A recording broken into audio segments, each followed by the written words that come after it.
Hey guys, you aren't bored of me yet? Well, welcome back to the second to last episode in this series. This episode is going to cover intimacy and how the social lives you may thrive to have. I know last week's episode was a bit boring and mostly statistical, but this episode will be anything but boring.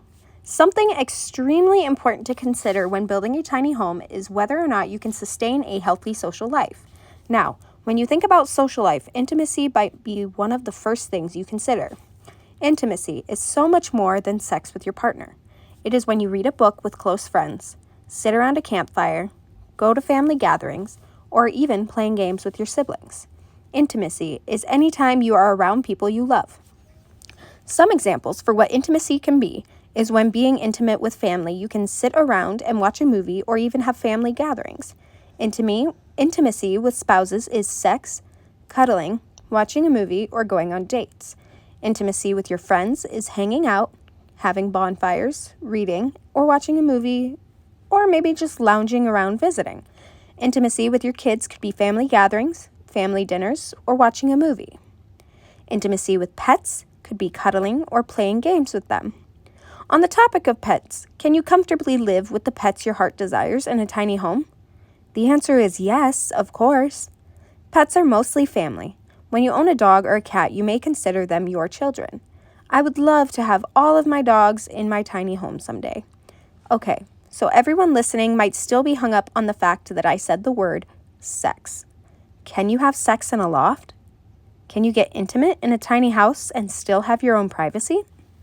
The following information is from the Tiny House blog, 50 Shades of Tiny. In this blog, the author directs the conversation with a content warning.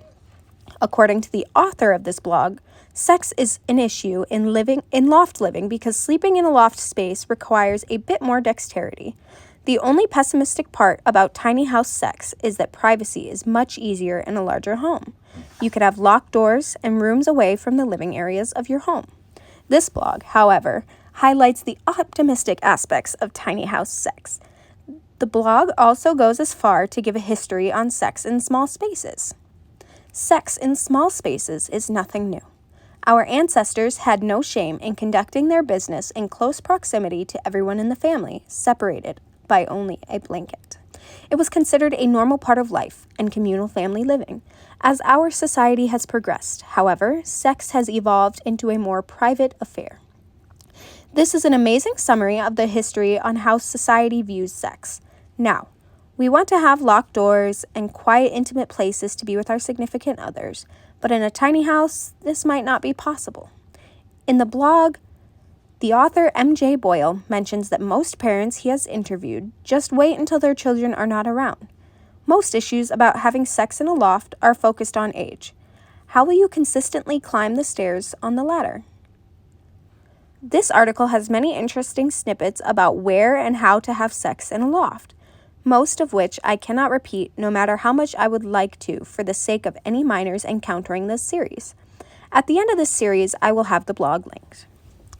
Are you a social butterfly, or do you prefer a room all to yourself? When you think of tiny house living on your own, it might be one's biggest dream.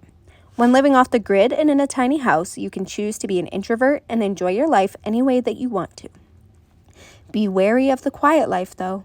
You do not want to isolate yourself so much that it causes you to become a recluse. Spend some time with family and friends. Go out and watch a movie or go bowling. Allow yourself to live the life that you deserve.